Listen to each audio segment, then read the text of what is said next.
Hey guys, in this video, I'll give you 5 tips that will really help you out if you're new to AoE mage, gold farming, or dungeon boosting. So without further ado, let's just get started.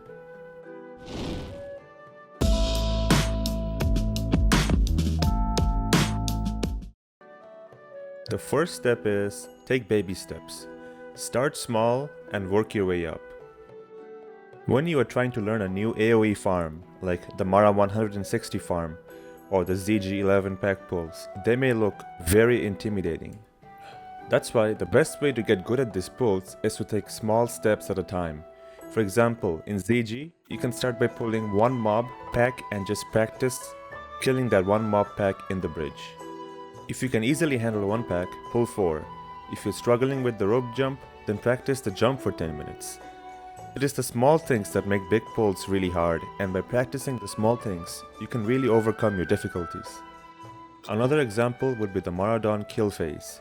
People really struggle with this jump. So instead of learning this jump while doing the entire dungeon and inevitably dying to fail jumps every pull, you can just master the jump first and then learn the pull. After mastering the jump, try to do it with one pack of mobs. As you get better and better, you can pull more and more. Afterwards, you can practice with 5 to 10 mobs. This should also give you a feel of where you should be placing your blizzards.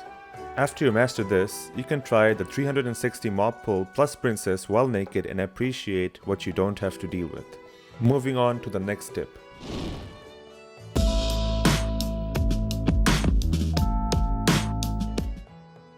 Tip number 2 is use shift modifier macros.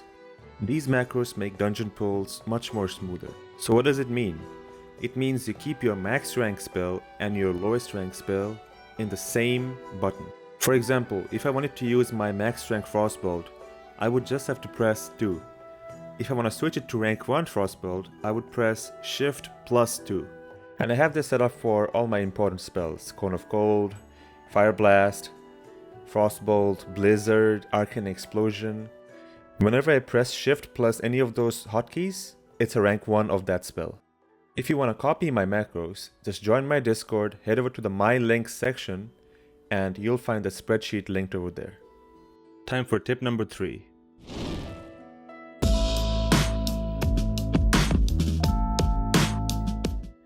Tip number 3 is always bring consumables for safety. Sometimes the difference between life and death might be 200 HP or 200 mana, or maybe just even 1 lip. This applies for beginners and veteran boosters like myself.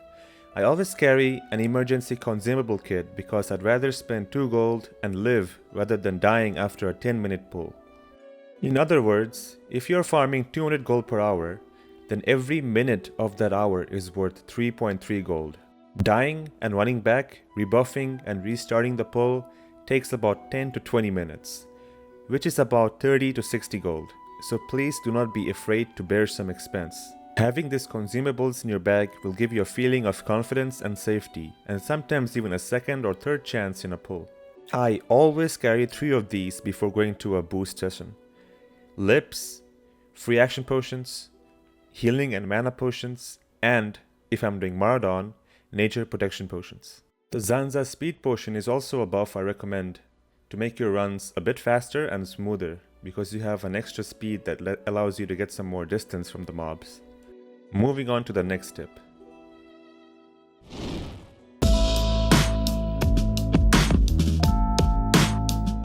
Tip number 4 is try to get an understanding of leeway as you're doing your dungeon pulls. Now, what is leeway?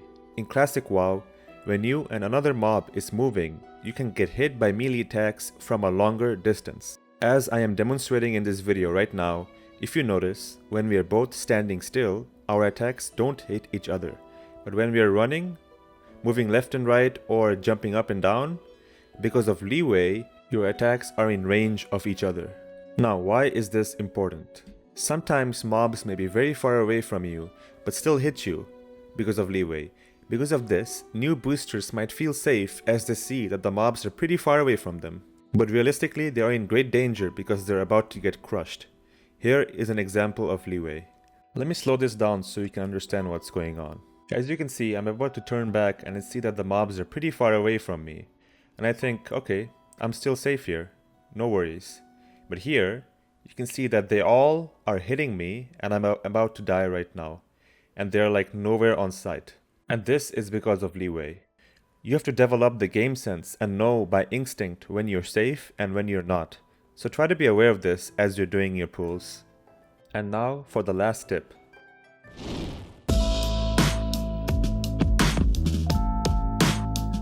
For tip number 5, I recommend a couple of things, but first of all, I recommend these add-ons. I recommend Kill Track so you can check the quality of your pulls. You want to make sure that you're pulling all the mobs you're supposed to pull. For example, if you're trying to learn the Mara 160 mob pull, but you're killing 120 mobs in the end, you're doing something wrong. I recommend Nova Instance Tracker to track your daily and hourly instance caps.